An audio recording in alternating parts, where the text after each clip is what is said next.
Journalist and podcaster Catalina Margulis turns life experience into fiction with her debut novel. She joins us with more now on, again, Only More Like You. So tell us about why, okay, you're at this point in your life, you have 4 kids, and you have a full-time job.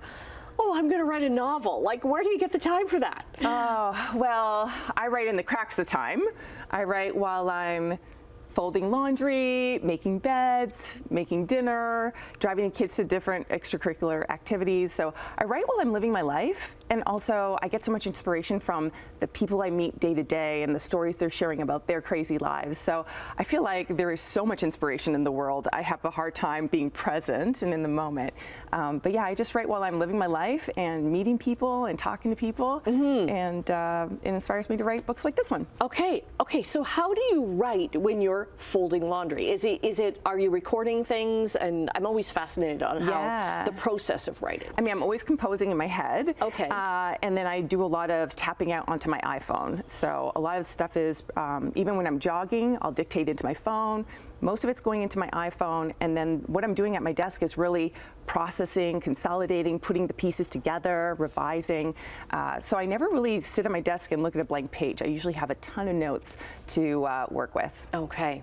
And how do you use, so the main character in this book she works for a magazine, like you do. Where do you draw the line between what's fiction and what's your life? Absolutely. I mean, I always say first draft is for you, subsequent drafts are for the reader. So I was ruthless in telling this story about doing whatever it took to get the biggest laugh and draw the biggest tears and create the most cathartic experience for readers. So it strays far from my life, and I feel like it's really a compilation of the stories from women I've grown up with, women I've gotten to know over the years, and be a witness to. It's all of our stories, really.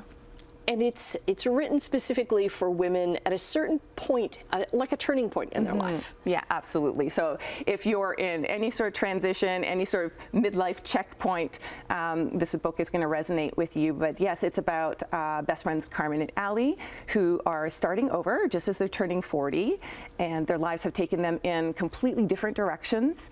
One's a stay-at-home mom, like you mentioned. The other one is looking for love in all the wrong places. And so they also feel like they're losing each other too. And it's a story about growing up and growing older, losing yourself, finding yourself. And friendship. And motherhood. And ultimately, it's about creating a life you love, even if it's not the life you imagined.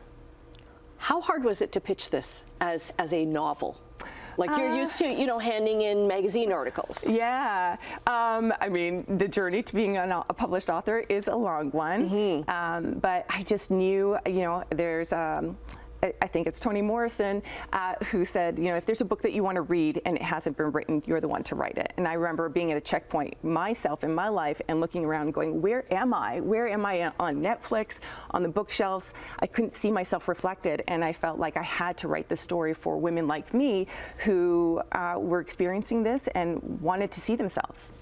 Very cool. Very cool. So the book isn't out yet. It comes out on next Tuesday, April 29th. Again, Only More Like You. Oh, that's so cool. And you give a lot of advice, because you have a fabulous podcast as well. Thank you. And you give a lot of advice to women.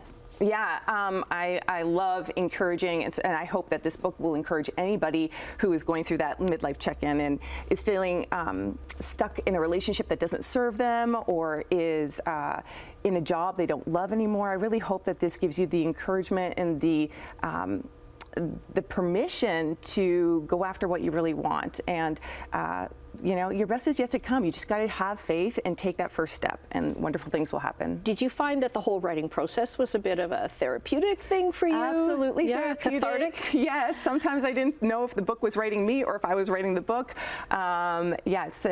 It's definitely, writing a book is so therapeutic. It's so cathartic for me, and I hope for the readers as well. And where will it be? Is it like going to be online, or where will it be sold? All your favorite retailers. So, everything from your favorite indie bookstores. Indie bookstore day is happening on Saturday, April 26th. I'm going to be at Blue Heron Books for anybody in the neighborhood. Awesome. Yeah, and so your favorite bookstores and Amazon, all of them. Okay, Kat, so nice to meet you. I cannot wait to read this. So again, Only More Like You, and it's out next Tuesday.